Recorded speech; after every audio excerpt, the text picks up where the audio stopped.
Hey, what's up, La Familia, you crazy football-loving nutters?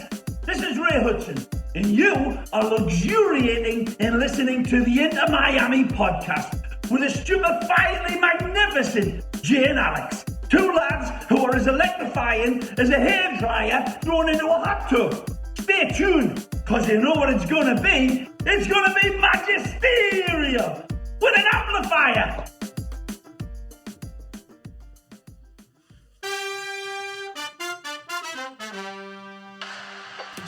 To the left, Pellegrini, inside, Pizarro Golazo!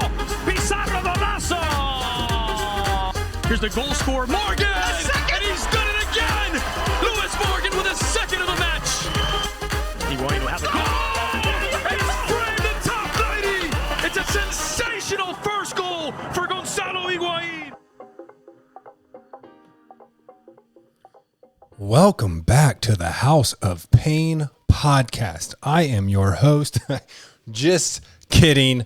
Welcome back to the Inter Miami podcast. Privileged to be joined by Mr. Than Harrington today. We have been trying to coordinate something to get together on the mics after his trip down here to come see the squad play in person for a great match, I will say so myself, sir. But how are you doing today? I'm good, man. Fun fact, I received a notification from the team itself. I am not welcome back at the stadium after I took all the good luck back with me to Pennsylvania. So unfortunately, I won't be able to come back, but I'll still be cheering from afar, my man. Oh, man. Well, you know what? I can't negate that stat, or that fact rather. It seems that you did leave and you took all of the winning spirit with you. It's been a little rough here, but you know, we at the Inter Miami podcast come in the rain and we come in the sunshine. So even though we got absolutely mauled 2 games back to back, outscored 9-1 in what has been some extremely embarrassing football after getting everyone's hopes up and bumping us up for 24 hours into that 5th spot in the East and in the playoffs. But now we are on the outside looking in, and it's got a little tricky schedule coming up here, bud. Yeah, it's not looking good. I mean, we're going to need to get back to that second, third gear. I mean, I'm not even asking for 5th gear.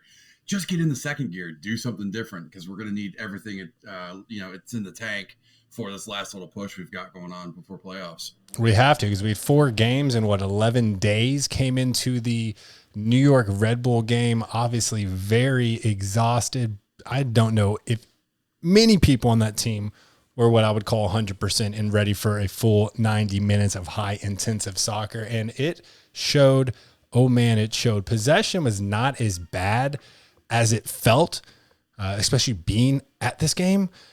Not as bad as it felt. It was only 52.5 to 47.5. But the one glaring stat line here, and I mean absolutely glaring, is Inter Miami had 2 shots and only 1 shot on goal.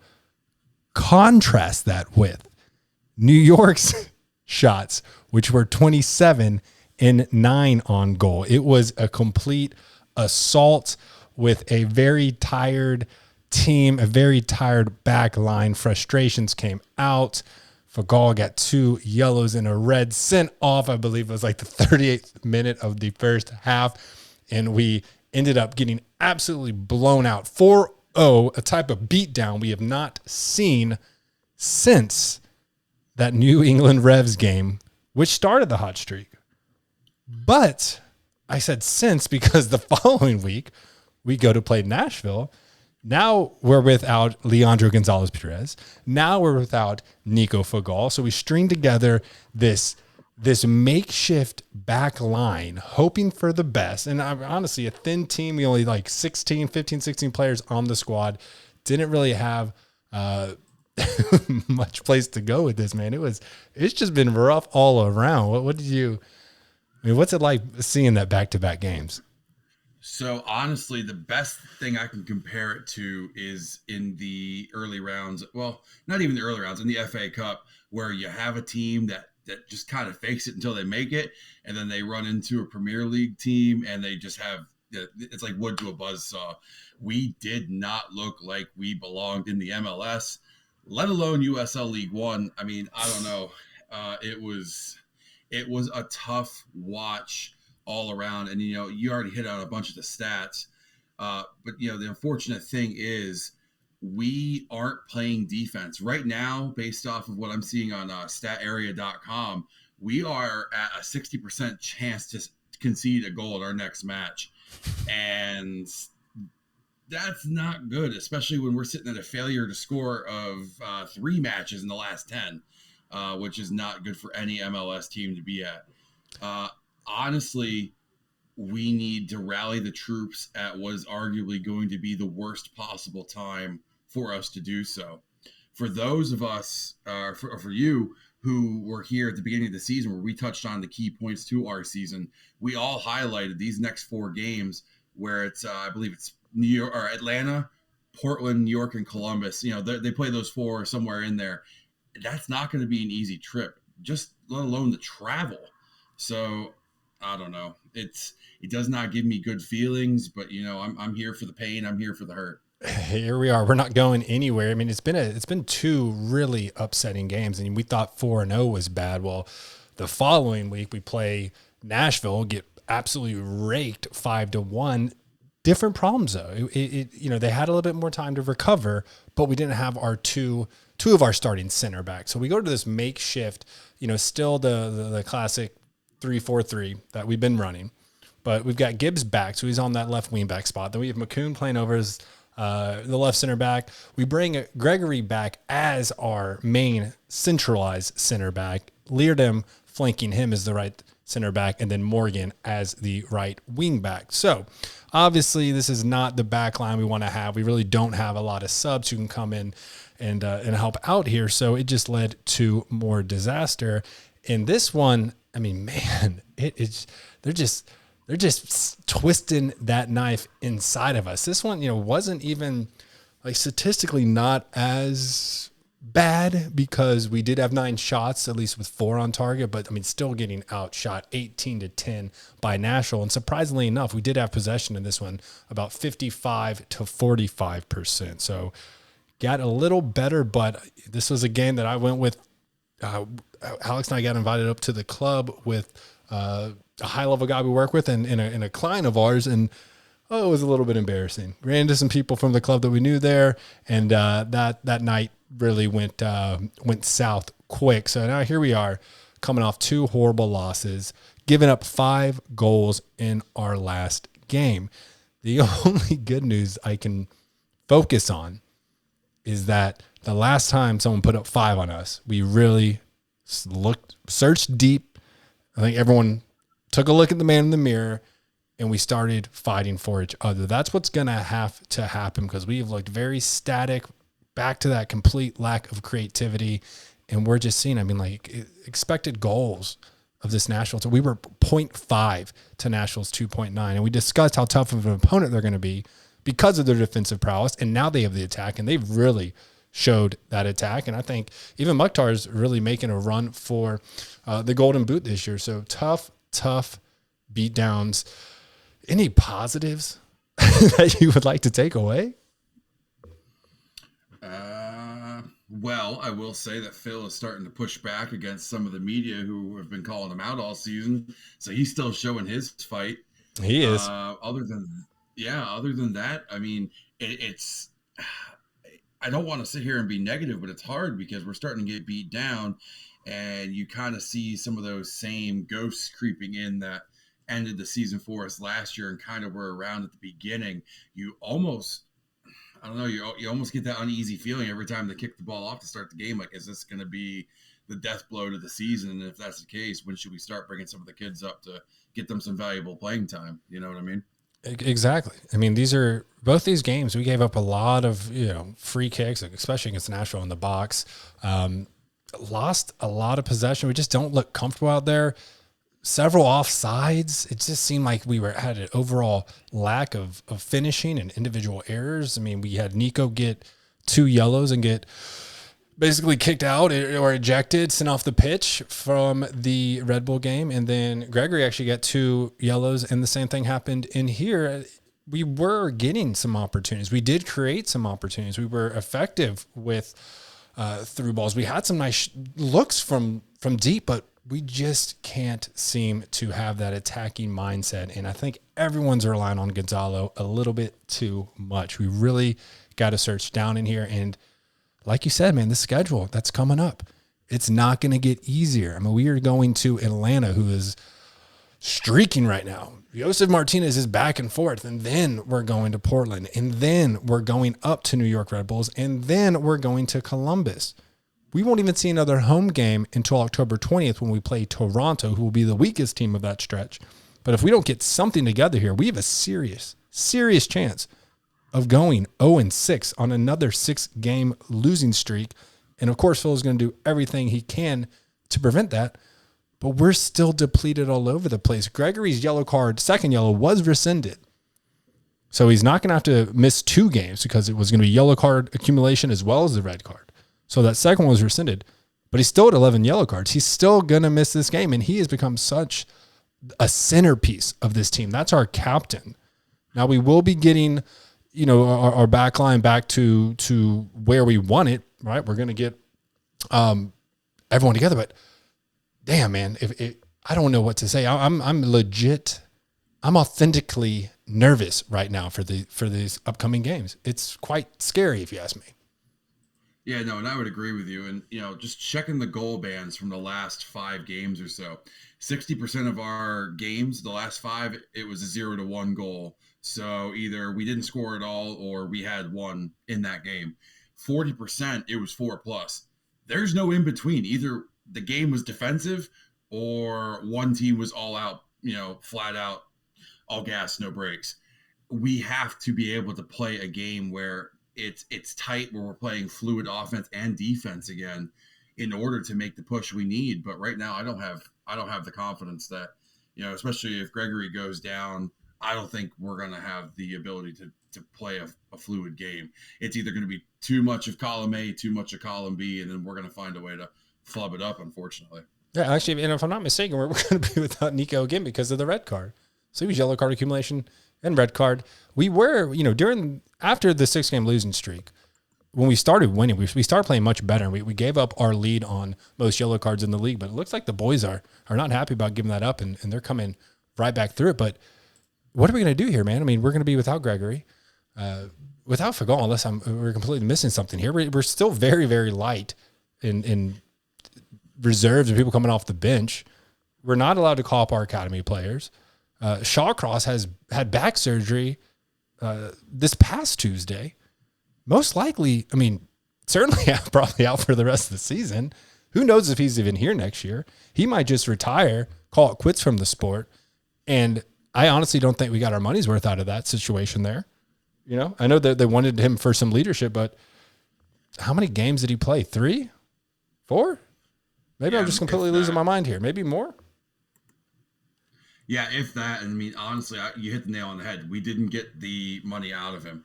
He could do it at a rainy night in Stoke, but apparently the humidity in Miami was too much. And let's be honest, it's something that I've harped on for a very long time. We need to stop bringing the older players in. They are not the solution. Yes, some of our folks have less experience, but we can also pay them less, which, I'm not saying, just pay them less because we can pay them less, but we're not going to overpay for somebody like a Shawcross or a Ventura who knows when we'll see, if we will see him. We know what we're getting out of our academy rather than taking a stab on paying somebody for their past accolades. I cannot agree with. I think everyone's kind of coming to that realization. Like, unless it's Messi, we don't really want him, right? Like Messi or Ronaldo, unless you're of that GOAT standard, this isn't the way to go. There's too many young, hungry players coming out of Central and South America that we really need to capitalize on. And this Atlanta team moves quick, and they are attacking, focused. And if this back line can't get it figured out, man, or Phil can't figure out some sort of Band-Aid to hold this together for at least another game, it's going to be big, big trouble. We still don't have Alvarado Ventura. He's still out. Really sucks because we haven't been able to play him one time since acquiring him, and he has a lot of potential, I think, for this team to really solidify our backlines, be a leader on the team. I want to see him, Nico, LGP, all getting some playing time, as well as McCoon. I really like this three at the back. It seems everything's going very, very well. McCoon is coming to his own, had a hell of a sliding save in that New York Red Bulls game. That was something spectacular. And I mean, if anyone watches the post-game conferences, I know we do. I know a lot of our listeners do. Know a lot of the fans do as well. But Phil, the one thing that really glares to me in this most recent one is he said it's time for our 3DPs to step up and prove themselves, prove your value, why we spend so much money on you. You're not as productive as we want, without maybe the exception of Gonzalo. I know everyone wants to see a lot more from Gonzalo, but with his goal tally, he at least is producing goals for us. But man, like Rodolfo had his little 2-game streak. Matuidi's kind of hit or miss, but not really adding to the attack in any way, not for what you would expect from a World Cup winner, someone who played at Juventus with Higuain, with star players. And I got to tell you, man, like I wish I had the confidence here, but my confidence is slowly being squeezed from me. And we're now in the most crunch time of the season where now we have to get results. We really have to get results here, or we're not going to be making the playoffs this year. And guess what? It doesn't get any easier with the sanctions coming over the next 2 years. Yeah, absolutely. And, unfortunately, I think we are seeing the fact that our DPs were great as individuals, but they do not mix well.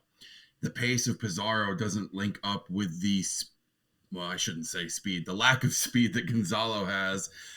Blaze looks like a kid in the candy shop. He's lost, and he flicks on, and then he flicks back off, and you don't know where he is.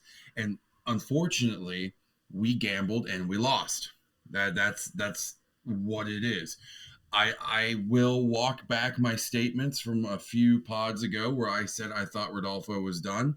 I was wrong. He came on strong for 2 games, and then he disappeared. If we can get the Rodolfo of those 2 games all the time, some of our issues are healed and corrected. But right now, that midfield area, especially when Gregory goes down, is just a void. It's a black hole that we lose the ball in, and then our whole game is completely shot. I feel like he is the composure of this team. And with him gone, we're going to go back to everyone staying stagnant, not really running to get open or trying to alleviate any pressure. I feel like teams can key in on this, just high press us to hell. It's going to be tough. We don't want to just harp and be depressed over here. But again, tough matchups coming. Surprise me. Surprise me. It's MLS. Anything could happen. Let's switch off to some random, good news. I think this is pretty good news. And we're going to give an update on Fort Lauderdale CF, which is, just like its big brother, following in the footsteps. So we're going to make a little crap sandwich, a little bad news sandwich here, but we're going to fill it with some good stuff here. There was a new Concacaf Champions League format that was announced.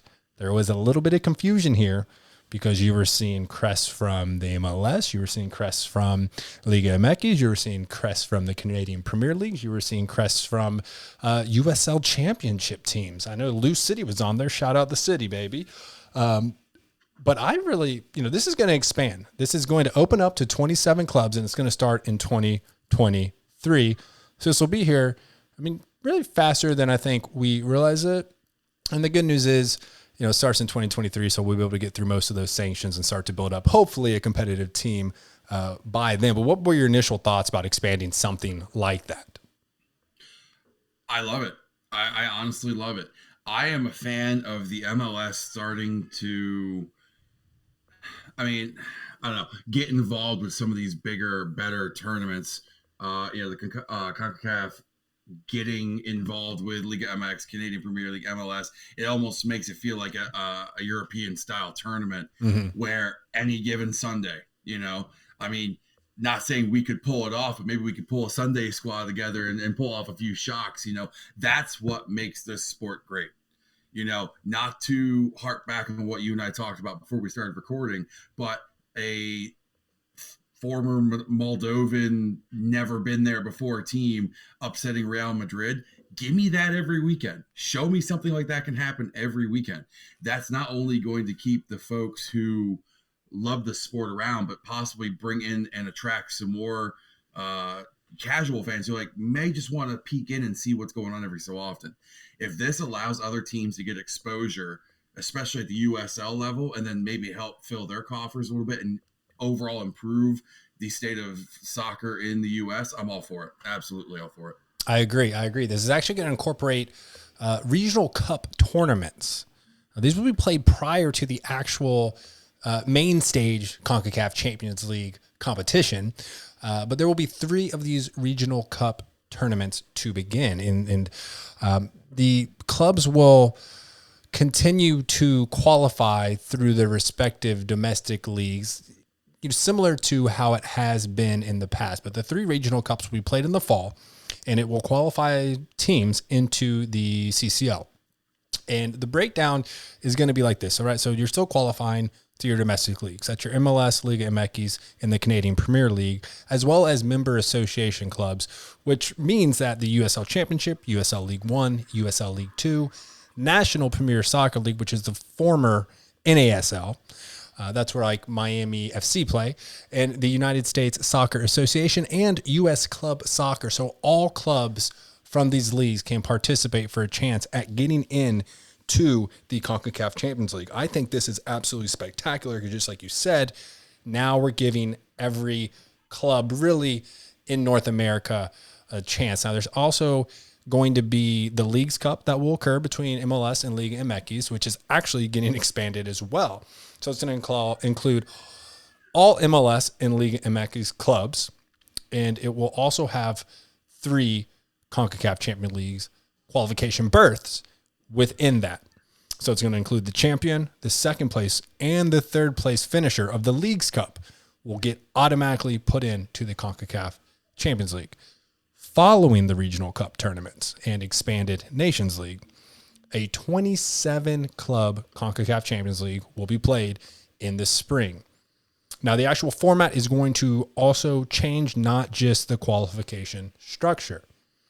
The new CCL will have 3 rounds. The first round is going to complete before the round of 16. Of the 27 clubs who participate, 22 of them are going to be playing in round 1, with 5 clubs receiving first round buys, or round 1 buys, rather, automatically advancing to the round of 16.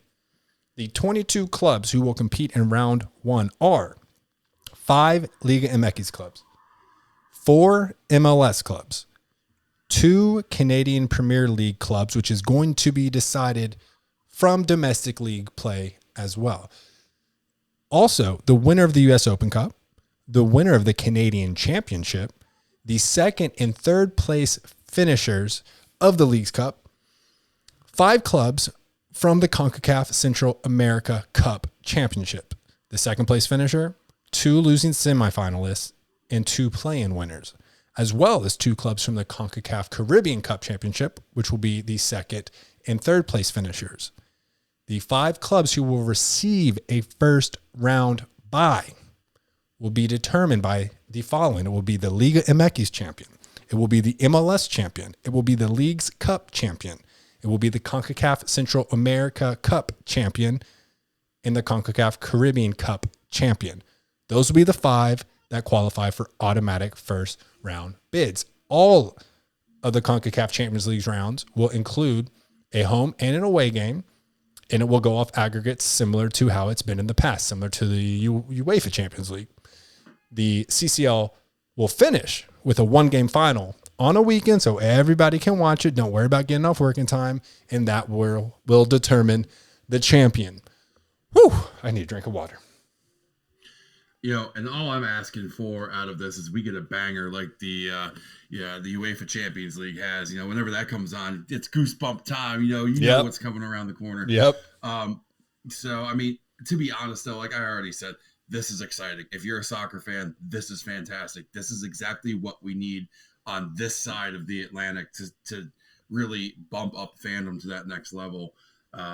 It's some of the rivalries created by the Champions League in Europe are, will stand the test of time, and hopefully we will have these traditions to be able to pass on to the next generations, assuming this takes off, which I really hope it will. I agree. I mean, this is why we love the sport. This is why we watch it. Everyone has a shot.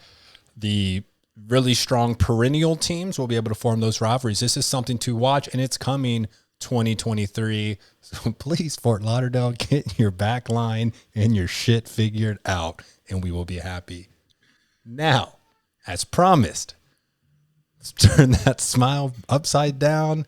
Tell us what has been happening with Fort Lauderdale CF, man. We got Romeo Beckham. Are we not the best team in the league now? Well, I mean, we got Romeo, and we might have been his Juliet, but you know how that ended, and it wasn't great. So, fun fact of the day, it is September 28th as we record. We have not won a game in exactly 1 month. We were annihilated by Tucson by a combined goal tally of 7-0. Tucson had our number. There's no reason why.